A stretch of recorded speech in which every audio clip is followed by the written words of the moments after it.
आपने देखा कैसे जगदीश मलिक ने बचपन में एक गौ वंश का दर्द देखा और उस घटना को देखने के बाद कैसे उनका दिल पिघला।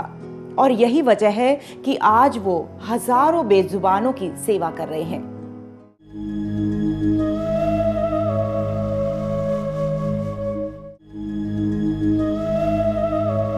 जगदीश मलिक जी ने पहल की तो इनके साथ कई और लोग जुड़ गए। शुरुआती दौर में जगदीश मलिक और उनके साथी जगह जगह जाकर घायल गौओं की सेवा करते थे, लेकिन 14 जनवरी 2007 को जगदीश जी और उनके साथियों ने फैसला कर लिया अपनी संस्था स्थापित करने का, ताकि वो बिना किसी रोक टोक के अपने सेवा भाव को इन बेजुबानों के लिए समर्पित कर सके। उसी दिन से जगदीश मलिक जी दिन रात इन बेजुबानों की सेवा में जुट गए। इसी इच्छा को लेके मैं आगे बढ़ा। फिर 14 जनवरी 2007 को भरत कॉलोनी के अंदर मकर संक्रांति के दिन जो लोग सेवा में मेरे से तो जुड़े हुए थे, जैसे देखा भाई एक गाय वहाँ पड़ी है, उसके पास जाते इलाज करते, उन्हीं सभी लोगों ने एकत्रित होकर इस संस्था की शुरुआत की। उसके बाद मैंने घर वालों से कहा भाई मैं तो अब यही काम करूँगा, मैंने और कुछ नहीं करना जीवन में। मैं उसी टाइम से लेके अब तक वॉलेंट्री यहाँ अपना टाइम देता हूँ। जगदीश मलिक जी की पीड़ित लावारिस जानवरों के लिए चलाई गई ये संस्था उन लोगों के दान से चलती है जिन लोगों के दिल में गौ सेवा की जरा सी भी भावना है। कई लोगों ने इनके सेवा भाव से प्रभावित होकर इन बेजुबानों के लिए जमीन भी दान दी, ताकि इनकी सेवा में जमीन की कमी बाधक न बनी। कार्यकारिणी बनाई है, यहाँ कमेटी है इस संस्था की, इसका नाम है लावारिस पीड़ित पशु सेवा संघ। 21 आदमियों की कार्यकारिणी कार्य करती है। यहाँ पे प्रधान हैं, संरक्षक हैं और सभी पदाधिकारी हैं। मैं सुबह से शाम तक अपना यहाँ सेवा में लगा रहता हूँ। लोगों के डोनेशन से ये संस्था चलती है। हमारे डॉक्टर टीम है यहाँ, वेटरनरी सर्जन हैं, 5-6 VLD हैं। हमारी ब्रांच एक बहु अकबरपुर में भी है, वहाँ जो एनिमल ठीक हो जाते हैं, हैंडीकैप्ट रह जाते हैं, उनको भेज देते हैं। वहाँ भी ऐसे ही भीड़ है, यहाँ भी भीड़ है। एक हमारी ब्रांच गोवाना में भी खुल गई है, वहाँ भी मेरे ख्याल से 80-90 एनिमल इस टाइम होंगे एडमिट, जिनकी दवा करके हम ठीक होने के बाद गौशाला में भेज देते हैं। उस बहु वाली भीड़ को देखते हुए बहु गांव ने भी एक इस संस्था के लिए बहुत बड़ा योगदान दिया है। 11.5 एकड़ ज़मीन श्री राधा कृष्ण मंदिर गांव में बना हुआ है बहु अकबरपुर में, उसके नाम थी। गांव ने इकट्ठा होकर भाई गऊओं के लिए जगह नहीं है इस संस्था के पास, तो उन्होंने इस संस्था को वो ज़मीन दे दी है। अब हम वहाँ कंस्ट्रक्शन का काम शुरू करे हुए हैं। परमात्मा की कृपा से नेक्स्ट वीक ही आपको ये भीड़ जो दिखाई दे रही है, ज़्यादा एनिमल ज़्यादा हैं, जगह बहुत कम है हमारे पास, तो इनमें से 60-70-100 एनिमल वहाँ शिफ्ट करके इनको आराम से रखा जाएगा। इनके सेवा भाव की गूंज जब खबरफास्ट की टीम के कानों तक पहुंचे, तो खबरफास्ट की टीम ने उस जगह का दौरा किया जहां पर ये पीड़ित गौओं की सेवा करते हैं। खबरफास्ट के कैमरे में कैद हुई तस्वीरों के जरिए आप देख सकते हैं, रखने की जगह ज्यादा तो नहीं है, लेकिन यहाँ काम करने वाले कर्मचारियों और खुद जगदीश मलिक जी की इन बेजुबानों की सेवा में कोई कमी नहीं है।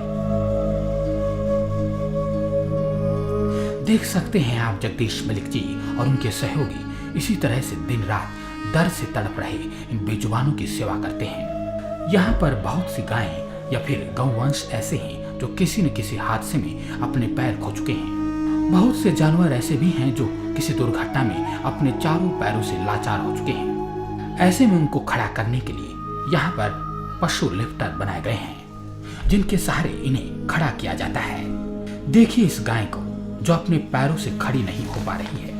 यहाँ के डॉक्टर और कर्मचारी उसे इस लिफ्टर से खड़ी करके उसे चारा खिलाते हैं और डॉक्टर इनके पैरों पर दवाई लगाकर ये कोशिश कर रहे हैं कि धीरे धीरे इलाज करके ये इसे अपने पैरों पर खड़ी कर सके।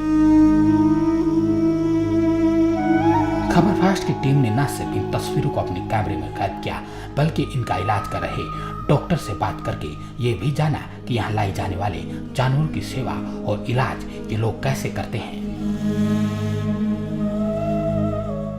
तस्वीरों में आप मेरे पीछे देख सकते हैं किस तरह से एक लाचार गाय जो अपने पैरों पर खड़ी भी नहीं हो सकती, डॉक्टर साहब इनकी सेवा में जुटे हुए हैं। आखिरकार किस तरह से डॉक्टर साहब ये कोशिश कर रहे हैं कि ये गाय किसी तरह अपने पैरों पे खड़ी हो सके।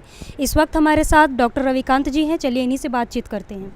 जी रविकांत जी, कैसे क्या करते हैं आप? जी एक्चुअली ये एनिमल हैं जो भी हमारे पास एक्सीडेंटल केस में आते हैं, मेनली जो है हार्ड कंक्रीट फ्लोर जो है वो इनका हम एनिमी मान सकते हैं। उसकी वजह से जो इनकी 4 लेग्स हैं, हाइंड लेग्स हैं, ये एक्चुअली मसल इंटरनल रप्चर होके और फिर वो इनको इंजरी होती है जिससे ये अपने आप नहीं उठ पाते हैं। फिर उस वजह से हमने ये एनिमल लिफ्टर डिज़ाइन किया हुआ है जिससे हम इनको मैनुअली हम लिफ्ट करते हैं। मैनुअली लिफ्ट करने के बाद हम इनको कोई मसाज ट्रीटमेंट देते हैं जिससे हालांकि इनके थोड़ी सी मतलब जो इंजरी है वो हील होएगी इंटरनल। हम साथ में एंटीबायोटिक चलाते हैं, हम पूरा एक सिस्टमेटिकली इनका रेगुलरली हम ट्रीटमेंट देते हैं। तो अगर ये एनिमल कॉन्फिडेंट रहा, ट्रीटमेंट ठीक रहा और सब कुछ ठीक रहा तो ये स्टैंड ले पाएगी अपना और फिर से एटलीस्ट चल के खड़ी रह पाएगी। जो फिलहाल इनका एक गाय का जैसे ये है, और जो भी हमारे पास केस आते हैं उनका एक प्रॉपरली हम शेड्यूल बनाया हुआ हमने। स्टार्टिंग हम उनको लाइक मेडिसिन ओरली देते हैं, बाय माउथ हम उनको खिलाते हैं। फिर हम उनका एक पूरा इंजेक्शन का हमारा 2-3 घंटे का टाइम इंजेक्शन लगाते हैं उनका। फिर हम उनको ड्रिप जिनको ज़रूरत होती है ड्रिप देते हैं। इसलिए इस तरह हमारा लगभग पूरा 10-12 घंटे डेली का एक पूरा बिजी स्केड्यूल रहता है जो मतलब टोटली इनकी ही सेवा में लगा रहता है। जी रविकांत जी, एक सवाल पूछना चाहूँगी कि आप दिन रात इनकी सेवा करते हैं तो आपको कैसा महसूस होता है? कब से आप इस काम में जुड़े हुए हैं? एक्चुअली 2007 में मैंने BVSC ज्वाइन की थी। उसके बाद 5 साल की मेरी डिग्री मैंने ली है। तो डिग्री लेने के बाद जैसे ही हम एनिमल के बारे में हमें पढ़ाया गया, एनिमल के बारे में हमें उनकी ट्रीटमेंट की नॉलेज दी गई, तो एक मतलब एक सिंपैथी सी वैसे ही बन जाती है कि यार स्पीचलेस हैं यार, इनके ट्रीटमेंट में हम क्यों ना पूरा डिवोटेड होके अपना काम करें। तो पिछले 2007 से लेके 14 तक 7 साल तो हो ही गए हैं लगभग इन्हीं के बारे में पढ़ रहे हैं, इन्हीं के बारे में हम ट्रीट कर रहे हैं और इन्हीं से घिरे हुए रहते हैं। जी, तो आपको बहुत अच्छा लगता है? हाँ जी, बिल्कुल। हम 24 आवर हम सर्विस देते हैं इनको। रात को भी हमारे पास केस आते हैं तो रात को भी हम केस तुरंत ही हम रिसीव करते हैं और तुरंत उनका ट्रीटमेंट किया जाता है इमरजेंसी। इलाज के लिए डॉक्टर भी हैं, कर्मचारी भी हैं। घायल और बीमार गौओं के इलाज के लिए दवाइयों का खर्चा और कर्मचारियों को देने के लिए पैसे कहां से आते हैं, इस बारे में जगदीश मलिक ने क्या बताया, जरा सुनिए। चलिए, अभी हमने डॉक्टर साहब से बात कर ली है, अब मलिक जी से पूछते हैं, उनसे जानते हैं कि आखिरकार कैसे इनके पास। जी मलिक जी, एक बात बताइए कि आपके पास जो ये गायें आती हैं, आपको कैसे पता चलता है कि वहाँ पे कोई गाय बीमार है या फिर लाचार है या फिर एक्सीडेंट हुआ है? यहाँ पे लाने के बाद आप क्या कुछ उसका करते हो, कैसे प्राथमिक सहायता कैसे देते हो? जी, ऐसा है मैडम जी। पहले स्टार्टिंग में तो जैसे मैंने बताया था आपको, एक खागड़ का इलाज करते हुए भाई उसका जैसे मैं इलाज कर रहा हूँ तो अपने आप पब्लिक देखने के इच्छुक होती है। भाई एक बेचारा मूक प्राणी है जिसका कोई मालिक नहीं है, उसकी कोई सेवा कर रहा है, तो 2 लोग आगे 4 लोग आगे पूछते हैं भाई इसका तुम कैसे करो। भाई मेरा शौक़ है, इसकी सेवा करते हैं हम। तो भाई मैंने उनको बोला शुरू में, भाई तुम्हारे को भी कोई ऐसा पशु दिखे तो मेरे को बता दो, मेरा फ़ोन नंबर ले लो। उन लोगों ने ही मेरे को इंटीमेसी देनी शुरू कर दी। फिर जैसे लोगों को पता चलता गया, कॉल आ जाती हैं, ऐसे ही चैन बनते चली गई, एक दूसरे को लोग बताते चले गए, कॉल आ जाती है हमारे पास, हम गाड़ी भेजते हैं। इस टाइम हमारे पास 3 एम्बुलेंस यहाँ हैं, 2 एम्बुलेंस गुहाना में हैं। लोग कॉल करते हैं, हमारा स्टाफ जाता है, उसको लाते हैं उठा के और उनकी यहाँ सेवा करते हैं। डॉक्टर की टीम है, 70 के करीब हमारे पास टोटल पेड आदमी हैं। जी डॉक्टर साहब, एक बात और पूछना चाहूँगी। आप बता रहे हैं कि 70 के करीब आपके पास वर्कर हैं। मैं जानना ये चाहती हूँ कि इन वर्करों की सैलरी का या फिर इन जानवरों का जो खर्चा है, ट्रीटमेंट है या फिर इनके खाने का है, इनका पैसा कहाँ से आता है? ये आपने एक बहुत बढ़िया सवाल किया है। मैं इस सेवा को परमात्मा की सेवा मान के कर रहा हूँ कि परमात्मा ही करने वाला है, वही चला रहा है। ये एक इंसान के बस की बात नहीं है। मैं तो उसी के नाम पे अपना समय यहाँ लगाता हूँ। इसका डोनेशन टोटली पब्लिक से आता है। और वो भी एक आपको अजीब बात बताने जा रहा हूँ, हम डोनेशन लेने कहीं जाते नहीं। जिसने इस सेवा में सहयोग करना है वो लोग अपने आप को सौभाग्यशाली मान के यहाँ के डोनेशन दे के जाते हैं। इस गाड़ी को देखिए, ये गाड़ी जो आई है, इस तरह की गाड़ियों में ही पीड़ित पशुओं को लाया जाता है। ये लावारिस पशुओं के लिए एम्बुलेंस सुविधा है। इसी तरह से घायल पशुओं को गाड़ी में लाया जाता है। गाड़ी में देख सकते हैं आप किस तरह से एक गौवंश को लाया गया है। ये गौवंश पैरों से चल नहीं सकता क्योंकि किसी दुर्घटना का ये शिकार हुआ है। वहीं जब इस गौवंश के बारे में लोगों ने जानकारी दी तो संस्था के लोग तुरंत पहुंच गए और इस वंश की सेवा के लिए इसे यहाँ लेकर आए। इसी तरह से हर रोज जगदीश मलिक और इनके सहयोगी दिन रात इन बेजुबानों की सेवा में जुटे हुए हैं। शायद दुनिया से कुछ अलग कर दिखाने की हिम्मत इन्हें यहाँ तक लेकर आई है। शायद जगदीश मलिक के दिल ने कहीं न कहीं बेजुबानों की टीस को महसूस किया है। हमें भी गौ माता के दर्द को समझना होगा। चलिए एक कदम बढ़ाएं, गौ माता के नाम कर दें जिंदगी का एक पल। आपने सुना भी और देखा भी, जगदीश मलिक जी बहुत अच्छा काम करते हैं।